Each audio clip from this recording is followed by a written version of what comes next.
Good afternoon, everybody. I want to thank Secretary Hagel, Deputy Secretary Work, Chairman Dempsey, Vice Chairman Winnefeld, and all the outstanding leaders who are here today. This is a periodic check-in that I have with not only our service commanders but also our COCOMs. And I thought, although usually we do this over the White House, now was a good time for me to come over to the Pentagon and have an opportunity to hear from our top military about the work that they're doing. And as I've said this before, I want to repeat, we put enormous burdens and enormous strains on our men and women, the armed forces. And each and every time the members of our armed services, our troops, perform in exemplary fashion. And I think at a time when there's so much turbulence in the world, never during my presidency has it become more apparent how good our military is, but also how they can tackle a wide range of problems and not just a narrow set of problems. It's not just the finest military in the history of the world. It's also just one of the best organizations we've ever seen at doing a whole bunch of different stuff. And so I express my gratitude to the leadership, but also ask them to express to those under their command the thanks of the American people. We had an opportunity to talk about ISIL and the campaign there.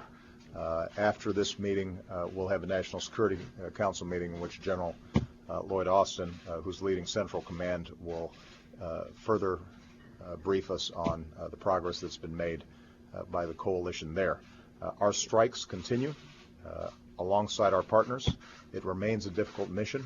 As I've indicated from the start, this is not something that is going to be solved overnight.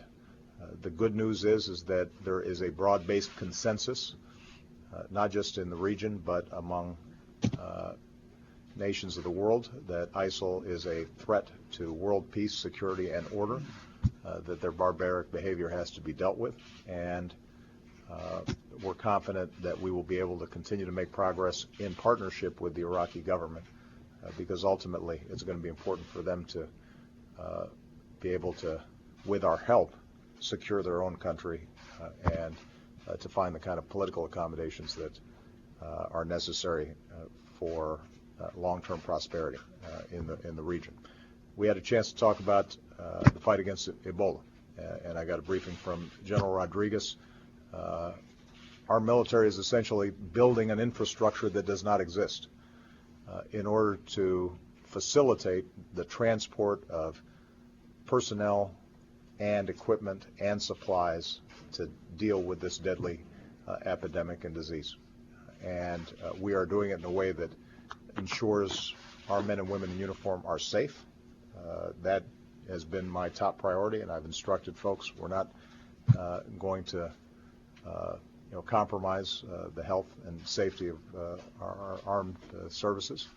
But what's true is we have unique capabilities that nobody else has. And as a consequence of us getting in early and building that platform, we're now able to leverage resources from other countries and move with speed and rapidity and effectiveness to curb that epidemic. We had a discussion about global security generally, including the work that with General Breedlove we're doing at NATO to mobilize Europe around the increased threats posed by Russian aggression in Ukraine and against some of its neighbors. We had a very successful meeting in Wales that showed the commitment from all 28 NATO countries to redouble the reassurance they can provide to frontline states to invest further in the joint capabilities that are necessary. And I very much appreciate the leadership that General Breedlove has shown on that front. And I got a chance to get a briefing from Admiral Locklear of the Pacific Command about the ongoing both challenges and opportunities in the Pacific. It's been noted that Our alliances in that area have never been stronger. We are very much welcomed as a Pacific power in the region, and our ability to continue to maintain a presence that ensures freedom of navigation, that international law is observed, is going to be critically important. And we need to do that in a way that also reflects our interest in cooperation and effective communications with China, which obviously is a major player in the region, but the anchor of our presence there are treaties and alliances with key countries like South Korea and Japan, obviously remain critically important. And thanks to the work of some of the gentlemen sitting around this table and their staffs, those alliances have never been in better shape. Finally, we had a chance to talk briefly about defense budget and reforms. We have done some enormous work, and I want to thank everybody sitting around this table to continue to make our forces leaner, meaner, more effective,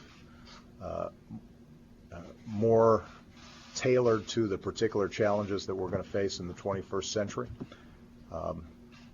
But we also have to make sure that Congress is working with us to avoid, for example, some of the draconian cuts that are called for in sequestration, and to make sure that if we're asking this much of our armed forces, that they've got the equipment and the technology that's necessary for them to be able to succeed at their mission, and that we're supporting their families at a time when, even after ending one war and winding down another, they continue to have enormous demands placed on them each and every day.